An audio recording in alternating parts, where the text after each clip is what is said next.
Hello students, पिछले video में हमने डेवलपमेंट ऑफ चिक पढ़ा था जो कि पूरा हो गया था। हमने बताया था कि चिक का डेवलपमेंट एम्ब्रियो से लेके और एडल्ट तक किस प्रकार से होता है और बीच में उनमें क्या क्या स्टेप्स पाए जाते हैं। आज हम पढ़ रहे हैं डिफरेंशिएशन यानी कि विभेदन।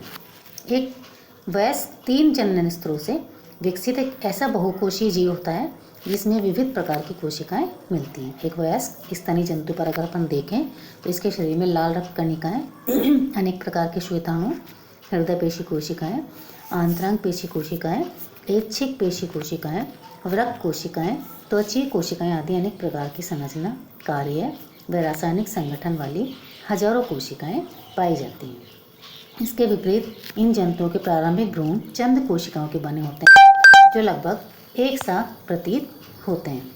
इस अवस्था से वयस्क का निर्माण परिवर्तन अत्यंत जटिल प्रक्रिया है जिसे गहनता से नियंत्रित किया जाता है। मोटे तौर पर परिवर्तन में 4 प्रकार की क्रियाएं होती हैं। कोशिकाओं की संख्या में वृद्धि यानी कि विभाजन, सेकेंड ग्रोथ,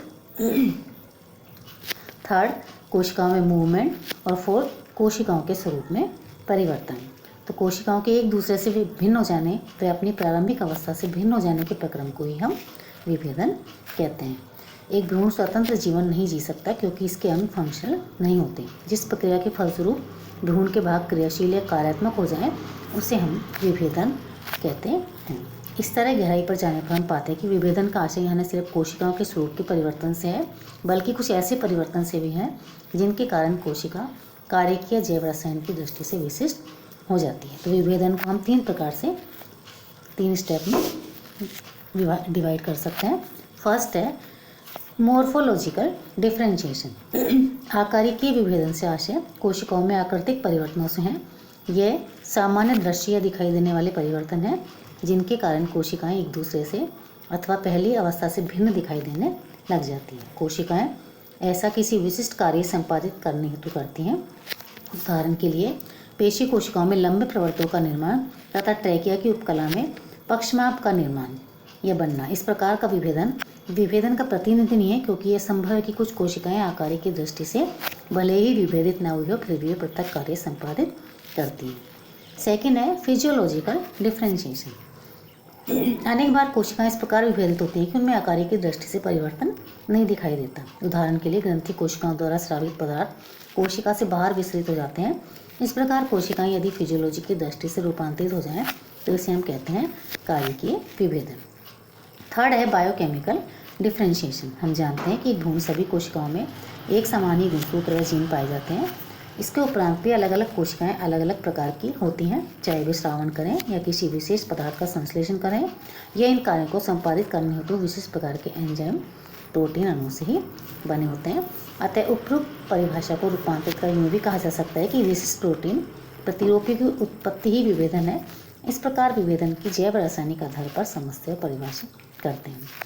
विभेदन किसे कहा जाए ये जान लेने के उपरांत हम विभेदन की प्रक्रिया को जानते हैं और ये प्रक्रिया कैसे होती है, इनमें कुछ विशेषताएं, विभेदन की कुछ विशेषताएं होती हैं। जैसे फर्स्ट डिस्क्रीटनेस ऑफ डिफरेंशिएशन। जब विभेदन होता है तो ये 2 प्रकार की विभेदित कोशिकाओं या ऊतकों के मध्य इंटरमीडिएट यानी ऐसी कोशिकाएं नहीं मिलती है जो दोनों ऊतकों से मिलती जुलती हो। उदाहरण के लिए आंत से जुड़े यकृत व अग्नाशय की कोशिकाएं एकदम अलग प्रकार की होती हैं।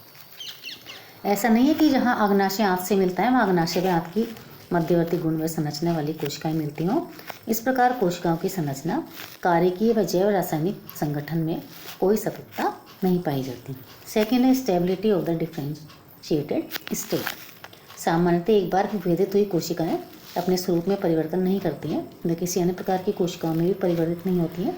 इस प्रकार उपकला कोशिकाएं उपास्थि कोशिकाएं नहीं बनाती हैं और अस्थि कोशिकाएं पेशियों में परिवर्तित नहीं होती हैं।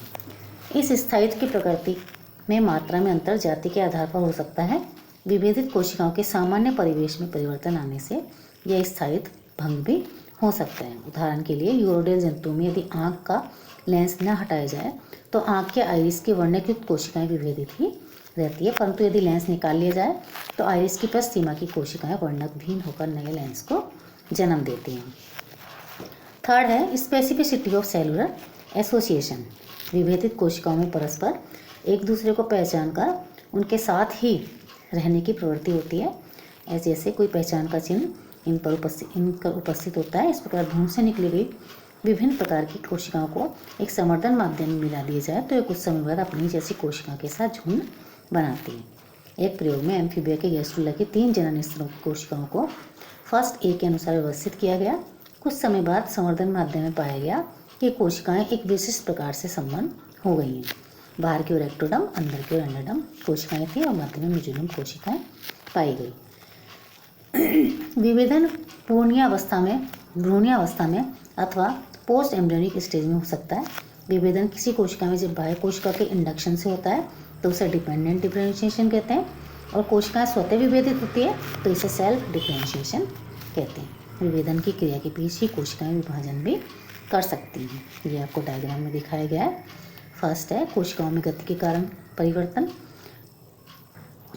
अप्राकृतिक रूप से व्यवस्थित गैस्ट्रोला कोशिकाएं। सेकेंड है कोशिकाओं में गति के कारण परिवर्तन, और थर्ड है अंत प्राप्त व्यवस्था। तो विभेदन की क्रिया के बीच कोशिकाएं विभाजन भी कर सकती हैं। ये कभी कभी विभेदित होना बंद भी कर देती हैं और बाद में उचित उद्दीपन मिलने पर पुनः विभेदित होना भी प्रारंभ कर देती हैं। तो विशिष्ट परिस्थितियों में विभेदित कोशिकाएं डी डिफ्रेंशिएट व रीडिफ्रेंशिएट भी हो सकती हैं। डिस्क्रिप्टिव एम्ब्रियोलॉजी के अनुसार विभेदन के 2 आशय हो सकते हैं। इन दोनों का आशय भ्रूण में बढ़ती संरचनात्मक जटिलता से है, परंतु विश्लेषणात्मक भ्रूणिकी के दृष्टिकोण से विभेदन में जैव रासायनिक विभेदन तथा इसके पीछे निहित कारण व क्रियाविधि महत्वपूर्ण है। भ्रूण से विशिष्ट आकृति के अंगों व जंतु के निर्माण के लिए आवश्यक है कि कोशिकाएं विशिष्ट स्वरूप आकृति में व्यवस्थित हों। इसे मोर्फोजेनेसिस कहा जाता है। इससे अधिक महत्वपूर्ण इन कोशिकाओं में संरचनात्मक, कार्यात्मक और जैव रासायनिक विशिष्टता उत्पन्न होना। इस क्रिया को हम कहते हैं हिस्टोजेनेसिस। तो इस प्रकार जो है डिफरेंशिएशन में कोशिकाओं में ये सभी स्टेप्स जो हैं वो पाए जाते हैं, जिससे कोशिकाएं जो हैं उनको उद्दीपन मिले और वो उस ऑर्गन को बनाने के लिए डिफरेंशिएट हो। तो डिफरेंशिएशन में आज इतना ही, आगे हम पढ़ेंगे अगले वीडियो में। थैंक्स।